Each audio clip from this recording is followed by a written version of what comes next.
Monsieur le Président, notre devise Mr. Speaker, augmente depuis our l'élection du nouveau gouvernement has du been Canada. increasing. Premier point.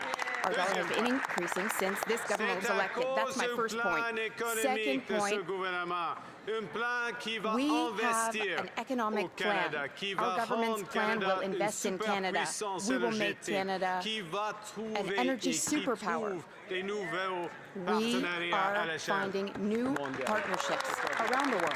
Honourable Leader of the Opposition. Encore des beaux slogans, Monsieur le Président, mais Lovely slogans, yet again, Mr. Speaker. But that wasn't an answer. Oui, je peux admirer quand il y a un bon slogan, mais I la can always réalité, admire a good c'est slogan. que c'est lui But qui a here's dit que the le dollar truth. est faible. He said c'est lui himself qui ne that the peut pas dollar expliquer is weak, and pourquoi he's the one après who un an cannot au explain pouvoir, why that is so. He l'inflation cannot explain alimentaire why a after doublé. 1 year in office, for Et him, on augmente food les inflation prix has à doubled. l'épicerie le plus And rapidement dans we le have G7. the fastest Donc rising encore, grocery prices est-ce qu'il in peut the expliquer G7. pourquoi les So, Canadiens sont forcés once again, I de ask the voir des question, prix augmenter le plus why rapidement dans do le G7 Canadians have ici the au Canada? fastest rising grocery prices in the G7? The Right Honourable Prime Minister. Monsieur le Président, encore c'est le temps Mr. d'une Speaker, petite leçon économique pour le chef Here d'opposition. is a little bit of Economy 101 for the opposition leader. There's a bit of a lag, and in fact, the party across the way engaged in so much obstruction during the last parliament that now there's an effect of that. But now growth is on the rise, salaries are rising, we are creating jobs. Now he's claiming that it's the official opposition that lowered the dollar, Mr. Speaker. Another excuse from a man whose results do not live up to his rhetoric. The same is true on crime. After 10 years of Liberals, extortion is up 333% because of lax Liberal laws and immigration. And now Liberals are obstructing a solution. Today we're proposing a motion to ensure that no one accused or convicted of a crime can claim refugee status. Will the Prime Minister stop obstructing this motion so we can kick extortionists out and bring safety to our streets? The Right Honourable Prime Minister. Mr. Speaker, I'm glad the Leader of the Opposition brought up obstruction.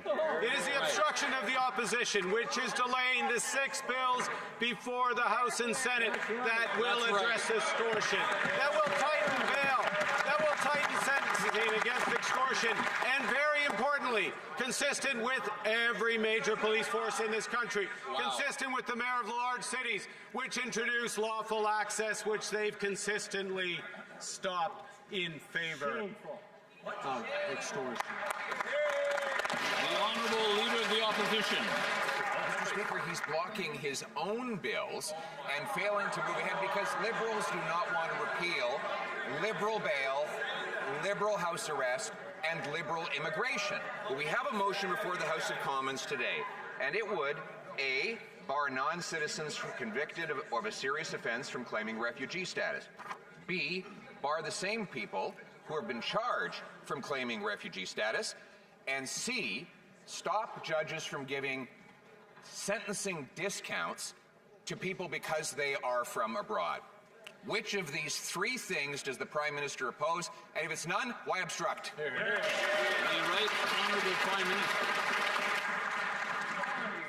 Mr. Speaker, this side of the House supports taking control over immigration, which is why asylum seekers are down 50%, which is why temporary foreign workers are down 50%, which is why students and temporary residents are down by over 50%. First point. Second point, this side of the House supports tightening sentencing, tightening bail for violent crimes, for extortion, for sextortion. Join us. Leader of the Opposition. And he's done none of those things. And by the way, all those numbers are up compared to when the previous Conservative government was in office. Now, on to jobs for Canadians. Our auto workers are losing their jobs in Ingersoll, in Oshawa, and elsewhere because of American tariffs. The Prime Minister is helping the U.S. take away these jobs by forcing Canadian taxpayers to spend $2.3 billion on subsidies for American and other foreign-made electric vehicles. Why not scrap this subsidy for foreign-made vehicles and take taxes off vehicles made here in Canada? The Right Honourable Prime Minister. Mr. Speaker, this government is investing $3 billion in Canadian automakers. Yeah. We are investing not in the auto industry of the past, but the auto industry of the future. The auto industry of the future is electric. It is connected. We are building out the entire supply chain. That's right. And as this House will see in the coming weeks, we are building out the electricity grid with, wait for it, in the spirit of cooperative federalism with the provinces. The Honourable Leader of the Opposition. Mr. Speaker, the auto workers are waiting for it. They're waiting for their jobs. Yeah. But this Prime Minister is subsidizing electric vehicles whose sales are in full collapse and that are made outside of Canada. Imagine being an auto worker looking at high taxes on his severance after he's lost his job and knowing that billions of those dollars will be going to subsidize vehicles made in the very country that tariffed him out of work. Why doesn't he find his elbows and do the right thing for a change and actually take taxes off of Canadian-made automobiles, not subsidize foreign ones? The Right Honourable Prime Minister. Mr. Speaker, I would suggest that if any extremities are going to be removed, it's the fingers from the ears of the Leader of the Opposition. The Leader of the Opposition could listen to the head of the Auto Manufacturing Association. He could listen to the Conservative Premier of Ontario, the heartland of Canadian auto manufacturing. He can listen to the entire sector that knows that our investments, $3 billion, our investments up the supply chain, our investments in the grid are going to drive our sector forward to the future. L'honorable député de The honourable Belleuil-Chambly. member for Belleuil-Chambly. Monsieur le Président, il y a quelques semaines, le Mr. Premier Speaker, ministre a few prononçait weeks à ago, Davos the un Prime discours Minister made a speech sur in Davos. l'hypocrisie des The grands speech was empires, about the hypocrisy discours avec of lequel la great plupart major des gens ont empires. été d'accord. Les principes Most énoncés people étaient fort agreed with intéressants. the basic Aujourd'hui, je veux principles of appeler his le Premier speech, ministre à la which were quite cohérence parce qu'il interesting. a dit But I'd like the dans ce Prime Minister discours to sans les be nommer et en consistent d'autres in his circonstances sans les speech nommer without explicitement naming names, que les and in États-Unis other n'étaient plus le circumstances, the Prime partenaire Minister fiable did en termes name names. économiques et en termes Basically, he militaires que said nous that the avions United eu. States was Or, no on longer apprend the ce same matin reliable que le economic and gouvernement military canadien partner va that they redonner once des were. contrats de Today, we F-35 found out that the aux government will be États-Unis giving sans more même suspendre le F-35 contrat comme il l'avait contracts to fait the United lui-même. States without even suspending the Le contract. Très Honourable Premier Ministre. The Right Honourable Prime Minister. Monsieur le Président, premièrement, Mr. Speaker, point d'information. La phrase First, que le membre opposé l'a mentionnée some n'était pas information. dans mon discours. Premier point. The Deuxième point. sentence En ce qui concerne that les the member F-35, just said was oui, not in my le speech. gouvernement Second point, paie un as petit for montant afin F-35, d'avoir yes, the des government options. is making Ça, some c'est expenditures to keep utile options open. pour notre défense et That's what notre we need to option do et for nos our defense. négociations avec les Américains. It's useful for our negotiations with Americans as L'honorable well. député de The honourable Belleuil-Chambly. member for Belleuil-Chambly. Formulation différente de la question va peut-être amener une All formulation right, différente well, de la I'll réponse que change j'aurai my une chance de wording, comprendre. and maybe the answer will have Est-ce different que wording dans la too, such that I'll be perspective able où to le Premier understand it. ministre considère que les The Prime États-Unis Minister ne sont plus un partenaire feels that the fiable. United States are Est-ce no qu'il est longer a normal reliable que le partner? gouvernement donne If that is the suite case, à un then does it contrat make que le Premier sense ministre for lui-même a mis this à government l'étude, to follow up on a suspendu, study alors que le that président this Prime américain Minister va jusqu'à dire himself qu'un put on pont hold payé to par le review? Canada Meanwhile, pourrait the être bloqué à cause de President of the ces United états States d'âme just momentanés. said Est-ce que that le he gouvernement would est block a cohérent Canada-US ou les bill mots ne just suivent pas based ou les on mots his devancent et les mood actions ne suivent today? pas? Le Très How does the Honourable government Premier feel Ministre. because they're not walking their own talk? The Right Monsieur le Honourable Prime Minister. Président, la question me donnait Mr. Speaker, l'occasion de This question informer gives me ce the Parlement. opportunity J'ai eu une to conversation inform avec le this président des Parliament États-Unis ce about matin. something. I had a Je conversation lui with the ai American president just this morning. informé I informed que le him Canada a bâti, that a Canada payé pour built le pont that bridge and Gordie paid Howe, for it. que for the Gordie Howe deuxièmement, Bridge, that is. La propriété, nous sommes des I also copropriétaires told avec the l'État de President Michigan. that we are Et troisièmement, co-owners il y a of the de bridge with the l'acier state of des travailleurs Michigan. canadiens et And third, I told him that there were Américains. American and Canadian workers who contributed to the bridge. l'honorable député The de honourable member Belleuil-Chambly. for Ça Belleuil-Chambly. s'arrange pas, Monsieur le Président. Mettons Well, que le that doesn't Canada work, Mr. a Speaker. beau jeu de dire au président américain, écoutez, on a payé It's all pour well le and pont, good for Canada to say pouvez-vous to vous the comporter U.S. comme du monde avec president, nous? we Là, built on that va bridge payer with pour you. des avions alors qu'ils ne se comportent pas You're comme du monde now avec nous. attacking the bridge. Et des avions dont il va garder le Now contrôle we're en going to contrôlant les buy plans some de of vol. your planes Est-ce que that présentement, you will Monsieur le be in Président, le control of, gouvernement even though devrait you're pas not a être good le partner? nationaliste canadien Should qu'il this prétend government être et not suspendre be le contrat nationalist, d'achat des F-35 defend jusqu'à une Canada as relation it claims commerciale to? normalisée? Should they not put the Le très contract for honorable F-35 Premier on ministre. hold until relations become normal again? The Right Honourable Monsieur le Prime Minister. Président, la situation est absolument Mr. claire. Speaker, Le gouvernement du the Canada situation fait une is revue du contrat easy to de understand. F-35. It's clear. Le Our gouvernement du government Canada, is currently le reviewing Canada the a F-35 d'autres contracts. The Il y a government of d'autres Canada options has other qui options. peut There are protéger other les Canadiennes options et Canadiens which can et protect accroître Canadians notre économie, and notre also industrie, boost our surtout economy, au Québec. especially in Quebec. The honourable member for Calgary East. Liberal deficits and taxes drove up inflation and food bank usage. Canada has the highest food inflation in the entire G7, double the US. Canadians spend more on Liberal taxes than on all basic essentials combined. Consumer bankruptcies are rising, and bankruptcy proposals are at levels not seen since the 2008 financial crisis.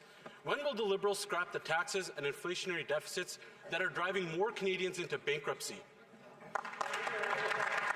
L'honorable ministre des Finances. The Honourable Minister of Finance. No lessons from these conservatives. No lessons from these conservatives. The first thing that this government did under this Prime Minister, Mr. Speaker, was to cut tax for 22 million Canadians, Mr. Speaker. They know it, Canadians know it, we know it, Mr. Speaker. On this side of the House, we're going to build this country, we're going to empower Canadians, and we will protect our sovereignty. We believe in Canada, Mr. Speaker. The honourable member for Calgary East. Believing the Liberals are helping Canadians is as ridiculous as believing the budget will balance itself. And this Prime Minister doubled Justin Trudeau's deficit, while consumer debt skyrocketed last year. Liberal deficits and taxes are forcing Canadians to borrow more, racking up their credit cards just to get by. Non-mortgage debt has exploded to $675 billion. That's why Canadians are the most indebted in the entire G7. How many more Canadians need to go broke and bankrupt before the Liberals stop driving up the cost of living?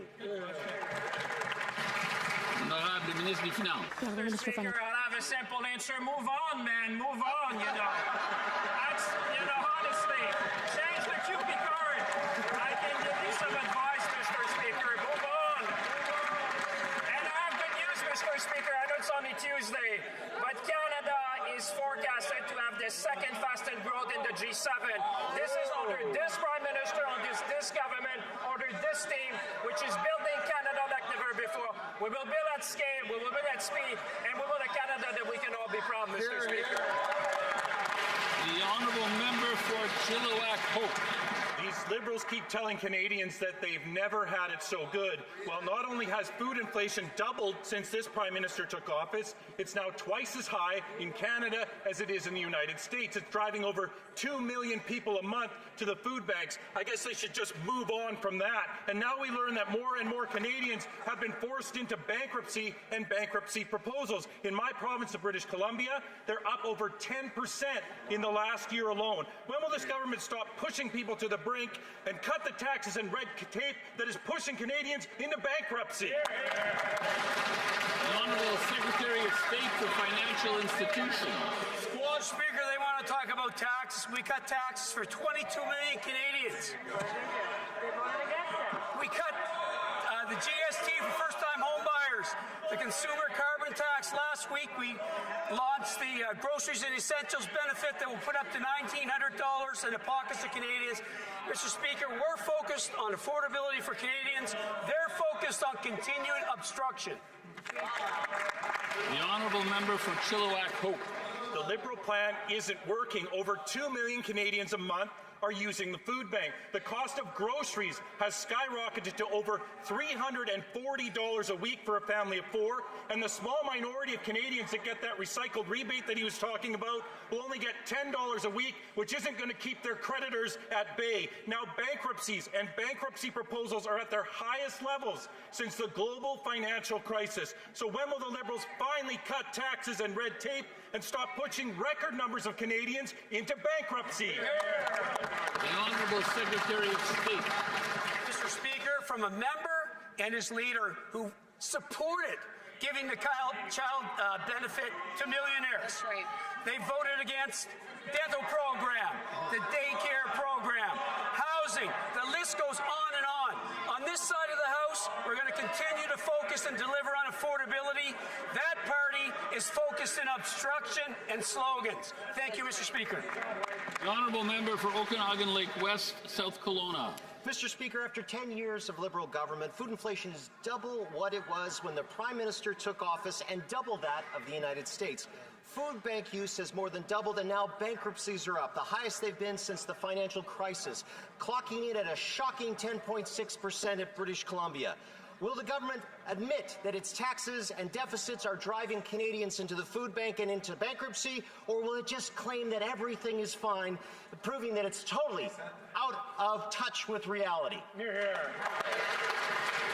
Honourable Secretary of State for Seniors. You know what, Mr. Speaker, I'll bite. Let's imagine what affordability would look like under the Conservatives in British Columbia. They would cut the industrial carbon tax, and you know what would happen? Nothing, because it doesn't affect the price of groceries. And then they would follow their plan to get out of the way, aka do nothing. No national school food program, no OAS for 65 to 67, no groceries and essentials benefit. From what I've heard, all the Conservatives would offer is thoughts and prayers. Oh wait, no, they would also obstruct as they currently are. The Honourable Member for York Durham. Mr. Speaker, the hubris of the Finance Minister and his response. We will not move on from the issues that are affecting Canadians. Yeah. How about he should take the advice of the Prime Minister and look inside himself? Fresh data from the Superintendent of Bankruptcy in this country says that prevents a very grim truth, Mr. Speaker. Bankruptcies are rising, consumer proposals are rising. Canadians can literally no longer afford this profligate Liberal government. So when will they cut the taxes, get out of the way, get rid of the industrial carbon tax, the fuel standard tax, stop obstructing our ideas? Hear, hear. The Honourable Minister for Women and Gender Equality. We have a pause for us to Mr. Speaker, our budget will deliver generational investments for the province of Ontario, and that member who's from Ontario voted against these measures in our Budget Implementation Act. Through the Build Canada Homes, we're creating thousands of affordable homes, including the Arbo Downsview project. Again, the member opposed 40% affordable homes being developed, and we will use Canadian steel, Canadian lumber, and Canadian aluminum. We're protecting Ontario's steel industry, and we're also stopping competition from foreign steel and keeping good-paying jobs in this country. That is how we build Canada strong, Mr. Speaker, and we will continue to do that. The Honourable Member for Newmarket Aurora.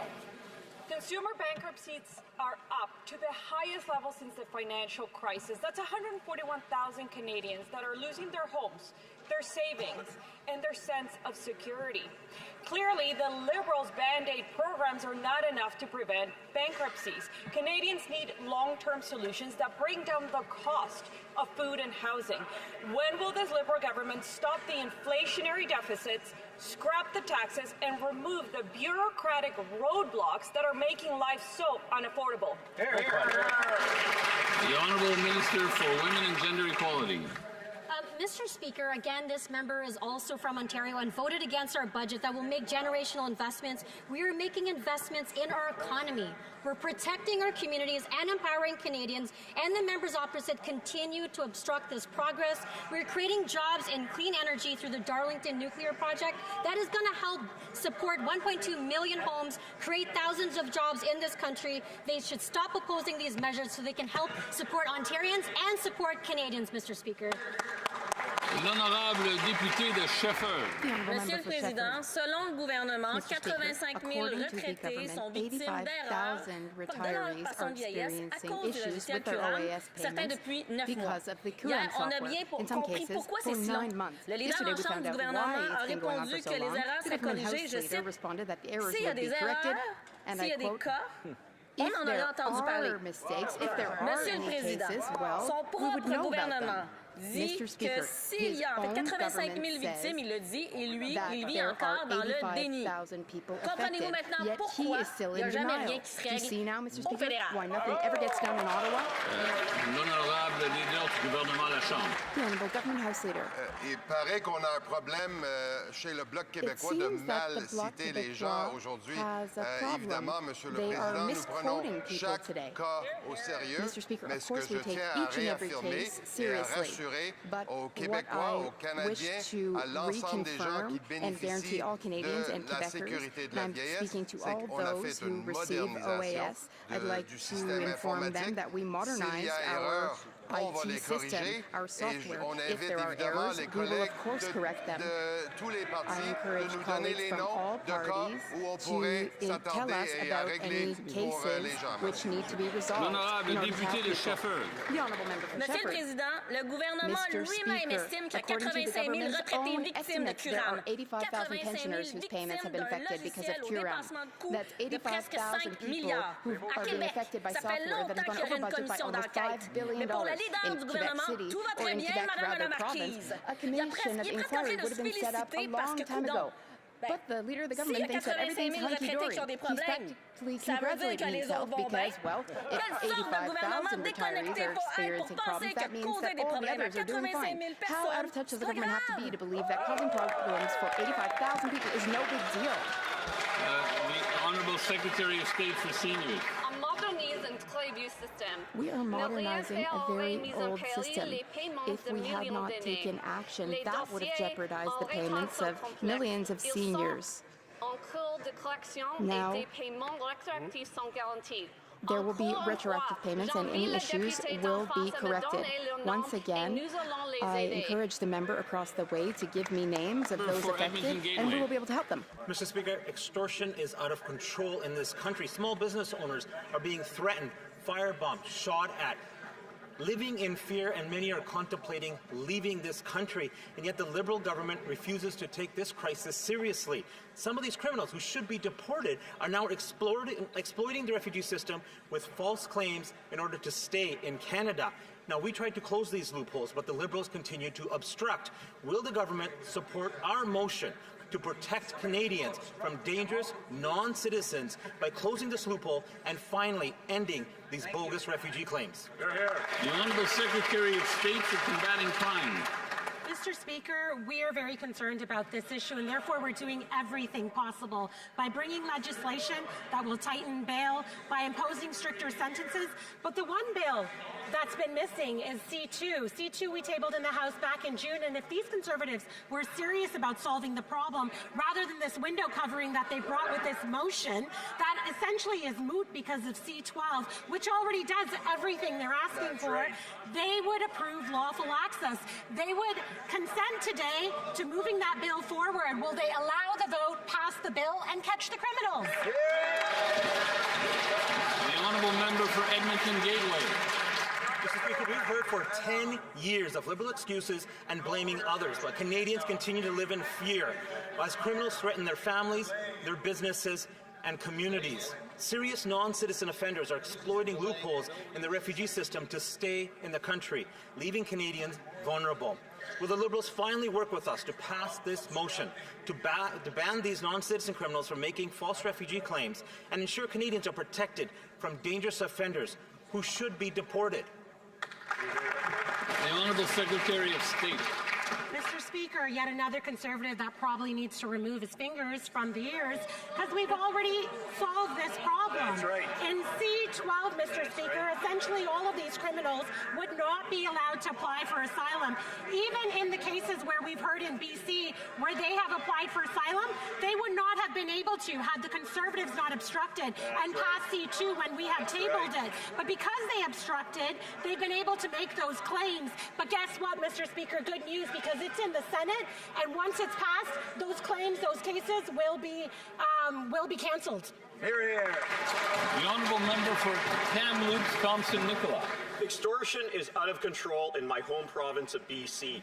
Their extortion rates are up 482% since the Liberals took power. Now, the Prime Minister about 10 minutes ago said, we are tough on extortion. Mr. Speaker, perhaps somebody should remind him that the Liberals voted to repeal a mandatory jail sentence for extortion with a firearm so people could serve their sentence on house arrest. That is the opposite of being hard on extortion. Mr. Speaker, will the Prime Minister support our common sense solution to ensure that those convicted of serious crimes cannot claim refugee status? Yes or no? Honourable Secretary of State for International Development. Mr. Speaker, I find it pretty amazing that legislators on the other side don't know the legislation that's already here. You cannot claim asylum when you're charged. It gets suspended. You go to trial, you get sentenced, and you get deported. You cannot claim asylum when you are charged. That's the law, even before the legislation before the House, that's going to make it more restrictive and even more onerous for those that claim extortion. The honourable member for Cloverdale Langley City.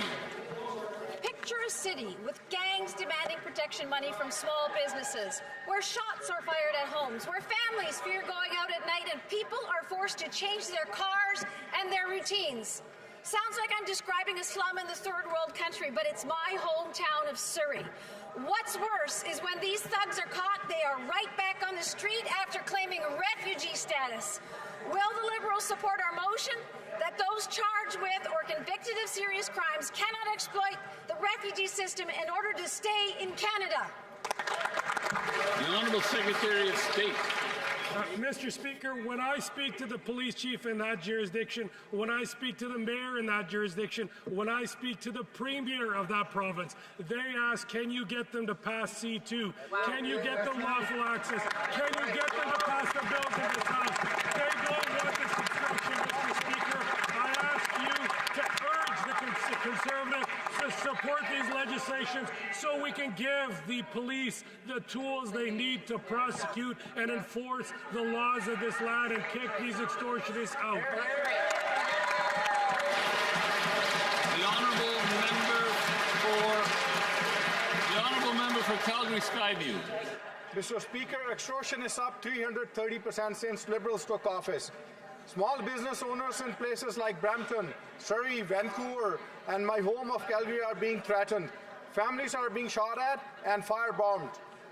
And Liberals have done nothing.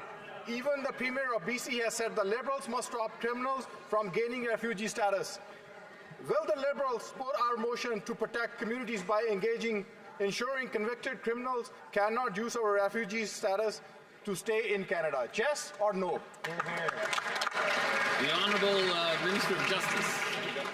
When we want to talk about the position of the Premier of British Columbia when it comes to our criminal justice reform agenda, I'd advise the honourable member that he didn't just support the legislation, he asked if he could join us for a press conference to celebrate the achievements of that legislation. But Mr. Speaker, if the member is interested in doing more to combat extortion, he can help accelerate the Bail and Sentencing Reform Act, which tightens bail for violent extortion and hardens sentences for offenders. He can support the Strong Borders Act, which Patrick Brown, the Mayor of Brampton, asked me to pass a message to the Conservatives that the Peel Regional Police want lawful access in this country so they can bust extortion rings, not just punish bad actors after a crime's committed, but stop them in the first instance. L'honorable député de Longueuil-Saint-Hubert.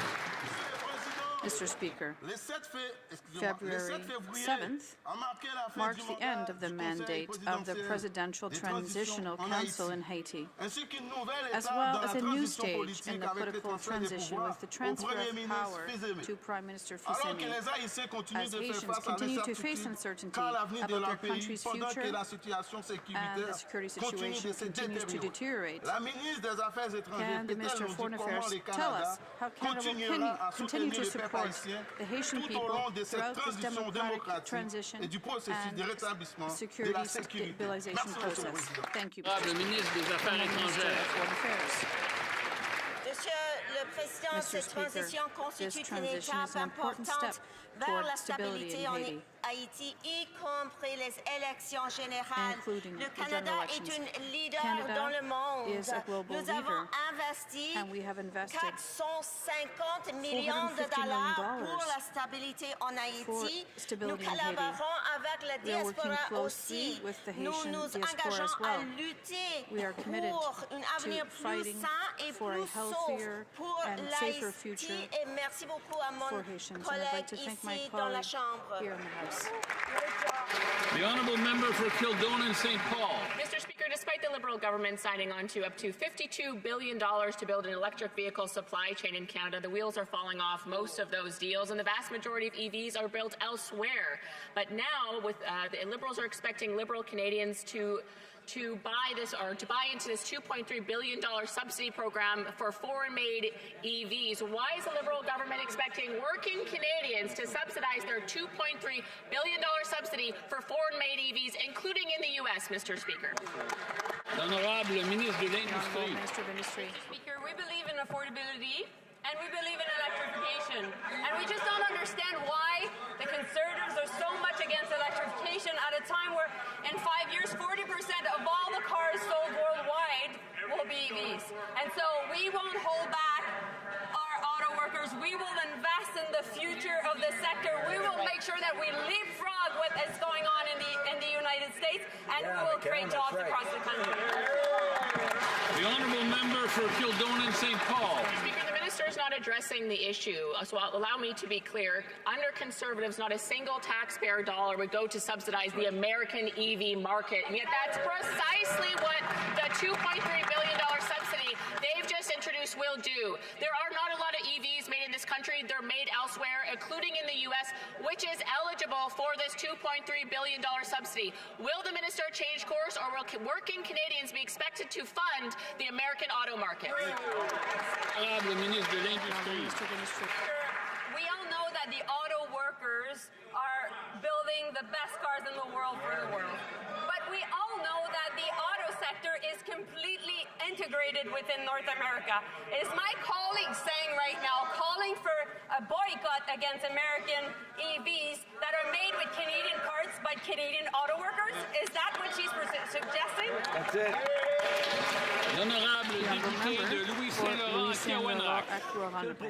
Mr. Speaker, the Liberal government has announced $2.3 billion in subsidies for Canadian workers for the purchase of EVs. Is the government aware that with this, there are US EVs that will be subsidized? Need I remind the government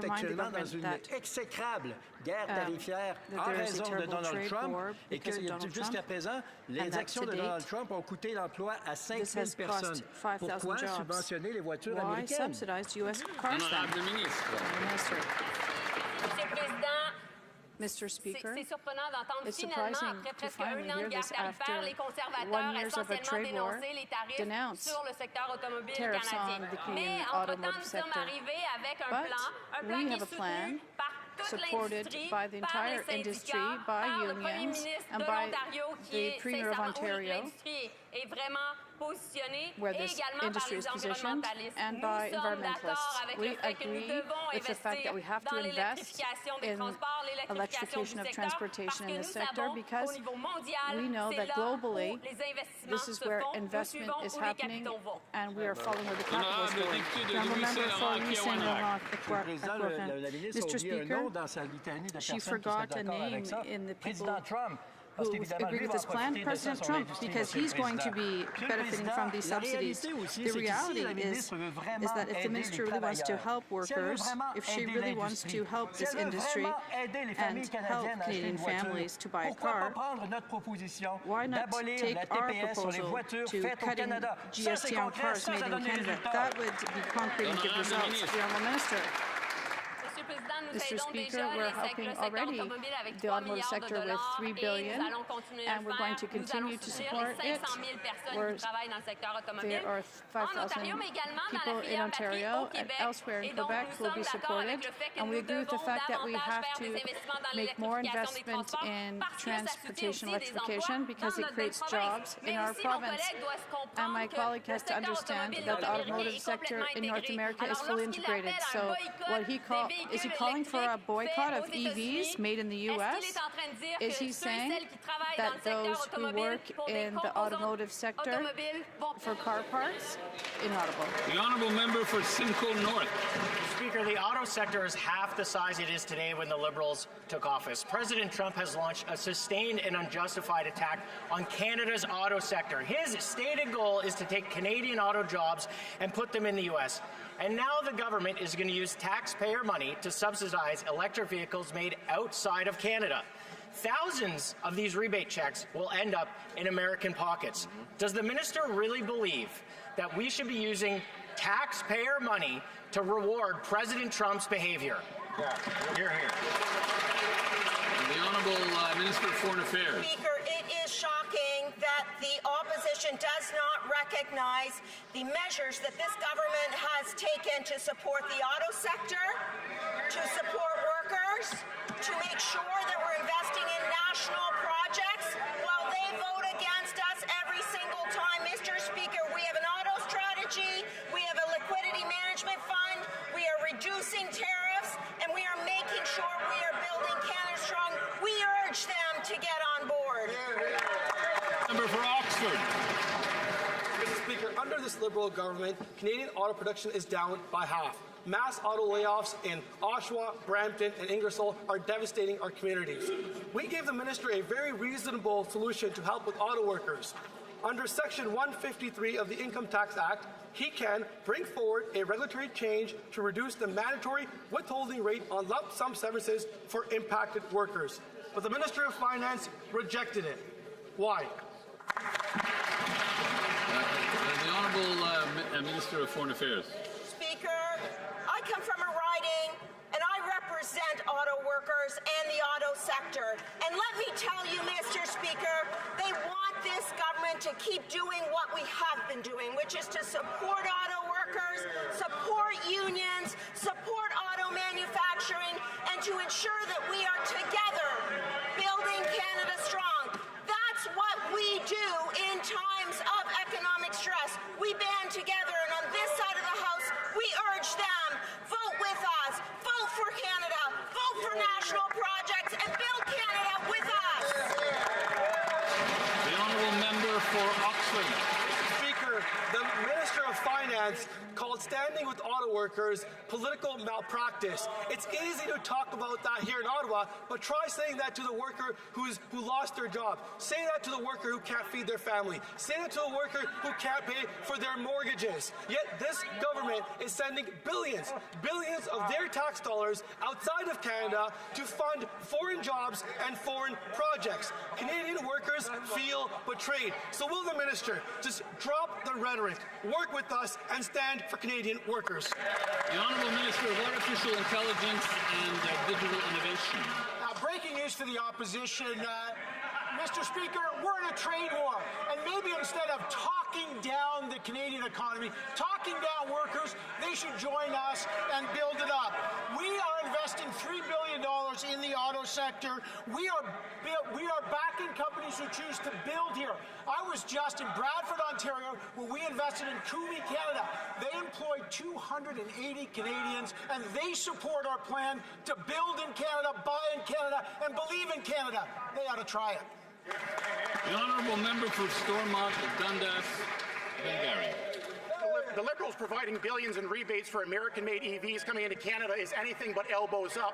This at a time when Donald Trump is tariffing every single Canadian auto going into the United States. Furthermore, working-class Canadians are now being forced to subsidize $50,000 cars they can't afford so wealthy people can buy them. In an affordability crisis, this makes no sense. In a trade war, this makes even less sense. When will the Liberals reverse course on this ridiculous policy that gives American-made EVs a subsidy and leaves Canadian workers paying the bill? The Honourable Minister of Artificial Intelligence and Digital Innovation. Mr. Speaker, the only party going in reverse is the Conservatives. We're going to move forward. We're going to drive forward by investing in the Canadian auto sector. We have a plan to invest $3 billion in this auto sector. We are making sure that we are building the cars of the future. We're not only building the cars of the future, we're building affordable homes. We're making sure that families can put food on the table. This is called Building Canada. They're blocking all those. Get on board, stop blocking, start building Canada. Join us. The honourable member for Kitchener Centre. Mr. Speaker, they're not investing in Canadian auto workers, they're subsidizing Tesla. Canadians are watching our auto sector get hammered by Trump slapping illegal, unjustified tariffs on Canadian-built cars, putting paychecks at risk in Ontario and in Kitchener. Yet while Trump punishes Canadian workers, this government is rewarding the U.S. auto sector. I'm wondering, whose side are they on? Can this government please explain why, at a time when Canadians need action, it is choosing to use taxpayer dollars to subsidize American-made vehicles? Why? Honourable Secretary of State for Labour. Mr. Speaker, Canadians have created over 160,000 jobs since September. Wages are rising. Inflation is within target range. Mr. Speaker, we know that certain sectors in the economy are facing impacts from the tariffs, from the trade war. But we have a plan, Mr. Speaker, a plan that invests in workers that's in our budget, Mr. Speaker. That party's voted against it. Unfortunately, they keep blocking the budget, Mr. Speaker. So if that member wants to make a difference, if she wants to help workers, Mr. Speaker, it's important that they pass the budget. Let's go, pass the budget. Let's stay all night, pass the budget. L'honorable député de Mont-Saint-Bruno-Lacadie. Monsieur le Président, l'annonce de nouvelle politique automobile de notre gouvernement marque un moment important pour cette industrie. Dans un contexte mondial politique, nous mettons l'accent sur ce que nous pouvons gérer ici. Cela aide à donner plus de clarté et de stabilité à notre industrie. La ministre de l'Industrie peut-elle expliquer comment cette politique aide notre pays à être plus fort, à protéger notre économie et à soutenir l'industrie automobile du Canada? Merci. Le ministre de l'Industrie. Thank you, Mr. Speaker. I'd like to thank my colleague from Mont-Saint-Bruno-Lacadie for his excellent work. He's very active in the Automotive Caucus, and he's asking me a question about their automotive strategy. It's an excellent one. It focuses on two objectives. First, production in Canada, and second, electrification, because we believe that's where the industry is heading. And we don't want to be just victims of decisions from the White House. So we're going to be here for our automotive sector in Ontario, but across Quebec as well. L'honorable député de Richmond-Arthabasca. Merci, Monsieur le Président. Est-ce que le ministre me dit, donnez-nous des noms. Give us names. Je lui en ai donné 2 cette I semaine. gave her Est-ce que 2 vous, this week. 86 000 noms, For adresse, months, numéro de téléphone de 86,000 nos aînés seniors qui have attendent been leur waiting for pension their supplémentaire pensions garantie. and their Le guaranteed ministre des income Transports dit, supplements. And the modernise minister le has système. said they're modernizing Le the coût était system. 1,6 That milliards, the termine à cost 6,6 went from milliards. 1.6 billion to 6.6 billion. The money they're spending is Canadian taxpayers' money that's hard-earned. Meanwhile, our seniors are waiting to pay for their rents, groceries. So who is responsible for this financial fiasco? And he's going to stand up and apologize for this. The Honourable Minister de l'Emploi et des Familles. of Jobs and Families. I'll be happy to sit down with the member across the way. We are It's actually not under true. budget, Mr. Speaker, for this modernization of a 60-year-old system, migrating more than 7.5 million Canadians to this new system. Of course, as we see challenges with specific applications, maybe information is incorrect, maybe they're paper applications, the department is working urgently on those cases. And if any MP here has a constituent who is not receiving their benefits in time and is in urgent need, please reach out to my office. We'd be happy to help. Canadians can also contact Service Canada. Honorable député de Montmorency, Charlevoix. Saint-Valentin approche à grands pas et malheureusement, l'amour n'est pas au rendez-vous pour les libéraux. Parlez-en aux 86 000 retraités qui sont tous sauf amoureux du nouveau logiciel curable, un système qui est défaillant et qui leur coûte de l'argent à chaque mois. On ajoute à ça les fonctionnaires qui disent que c'est le pire système jamais conçu. Mais le pire, c'est les Québécois et les Canadiens qui réalisent qu'encore une fois, les libéraux dépensent leur argent de manière irresponsable. Monsieur le Président, on parle de dépassement de coûts de 5 000 millions de dollars. C'est épouvantable. Pourquoi avec les libéraux, c'est toujours l'argent des contribuables qui est dépensé sans compter, sans redevance et sans respect? L'honorable ministre. Mr. Speaker, j'ai beaucoup de gratitude pour I have a great deal of gratitude les travailleurs qui for the travaillent très workers fort who are et working apprennent très hard vite and who are learning quickly nouvel system. It's on a very new important, system. Mr. Speaker, that we talk about these civil servants with the respect that they deserve. In fact, at the beginning, of course, it was challenging to learn that system, but these workers have worked extremely hard to get better and more proficient at a brand new system. It's replacing a 60-year-old system, Mr. Speaker. I challenge us all to think back to what a computer system 60 years old might look like, and I'm very proud of the civil servants who have worked so hard. L'honorable député de Beauce. Monsieur le Président, le secteur forestier canadien est attaqué par des droits de douane américains justifiés de 45%. L'inaction libérale continue de menacer l'industrie du bois et nos travailleurs. Monsieur le Président, après 346 emplois perdus à l'usine de Dunbar, à Bécomo en janvier, ce matin, on annonce 90 travailleurs forestiers à la tuque, à Montréal, perdront leur emploi.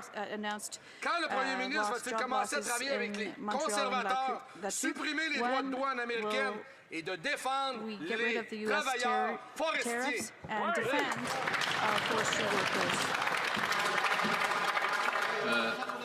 The Honourable Minister of Natural Resources. Mr. Speaker, I'd like to remind the member opposite that while the Conservatives are obstructing our progress, we've proposed $2.5 billion in support from this government to go into the forestry sector. Workers and businesses know American tariffs are what is causing the problem.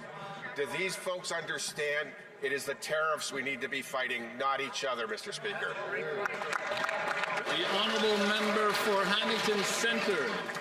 Mr. Speaker, Canadians want to choose electric vehicles, but they also want the confidence that they will be able to charge them where they live, work and travel. This is a critical component of the government's auto strategy. Can the Minister of Energy and Natural Resources tell the House how today's announcement is helping build the charging infrastructure Canadians need while supporting jobs and investment across the country? Of Energy and Natural Resources. Thank you to the member for Hamilton Centre for the great work you're doing in your riding. Mr. Speaker, that's exactly what today's announcement is about. We're investing more than $97 million in 155 clean transportation projects across Canada, including $84 million to install 8,000 EV chargers, helping Canadians choose to drive electric with confidence. This builds on our progress to date and supports our auto strategy by strengthening Canada's charging network, attracting private investment, and keeping good jobs from coast to coast to coast. The Honourable Member for Caribou Prince George.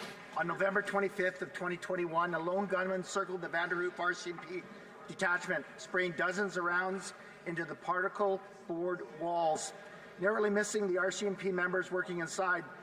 They thought they were going to die that day. It's a miracle no one was killed. The Liberal government promised they would stand with these members. They promised they would partner with the province and the District of Vanderhoof to build a new detachment. But 5 years later, the memories are still raw. The bullet holes remain, serving as a constant reminder of that horrific day.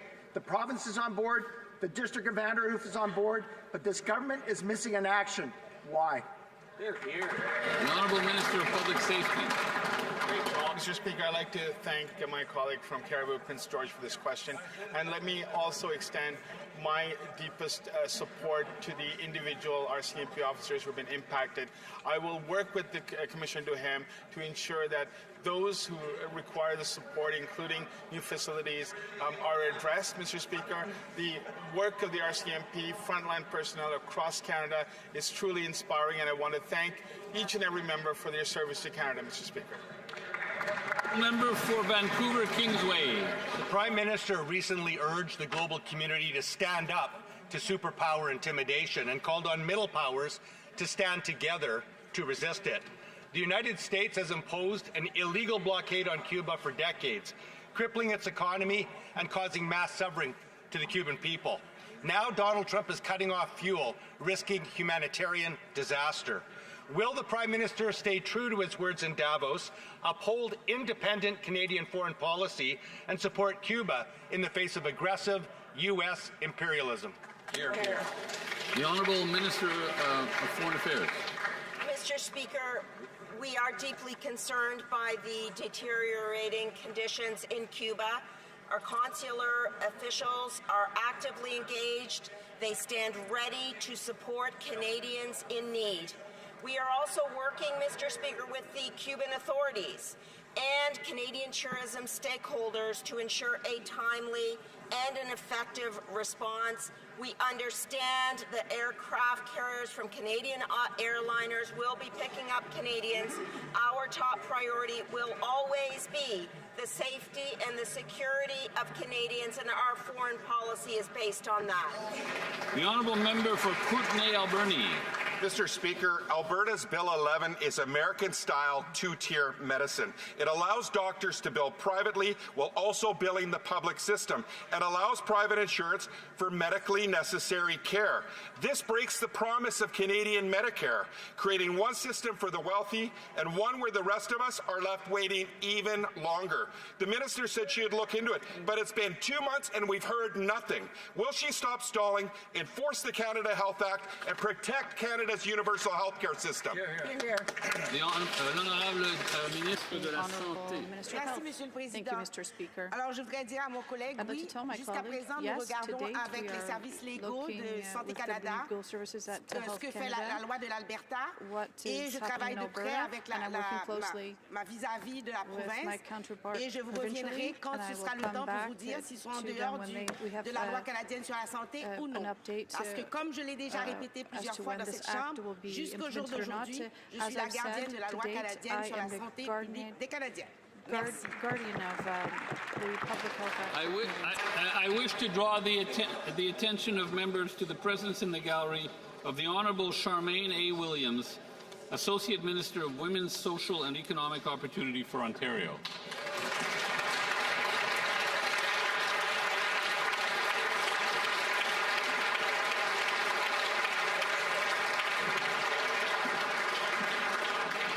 The honourable member for Saanich Gulf Islands on a point of order.